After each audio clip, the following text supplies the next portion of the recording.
Hi అండి, welcome to simply Anu vlogs. మీలో ఎంతమందికి ఈ నేరేడు పళ్ళు అంటే ఇష్టమో ఒకసారి కామెంట్ చేసేయండి.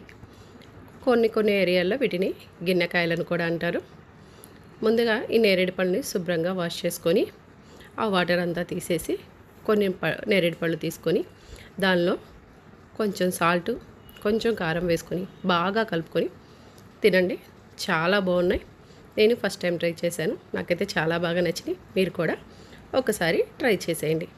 ఈ నేరేడు పళ్ళ వల్ల చిన్నపిల్లలకు కానీ పెద్దవాళ్ళకి కానీ పొట్టలో నిలు పురుగులు ఉన్నా, అలానే పేగులకి వెంట్రుకలు అలాంటివి చుట్టుకొని ఉంటాయి. అన్ఎక్స్పెక్టెడ్గా ఇలాంటివి ఏమన్నా ఉన్నా ఈ నేరేడు పళ్ళు తినడం వల్ల అవన్నీ కరిగిపోతాయంటండి. మనకు నేరేడు పళ్ళు ఎప్పుడూ దొరకవు కాబట్టి అవి దొరికినప్పుడు మనం ఆ సీజన్లో కనీసం ఒక 10 కాయలు తిన్నా చాలా మంచిదంటండి. ఖచ్చితంగా ట్రై చేయండి. నచ్చితే ఒక లైక్ చేయండి. Thanks for watching.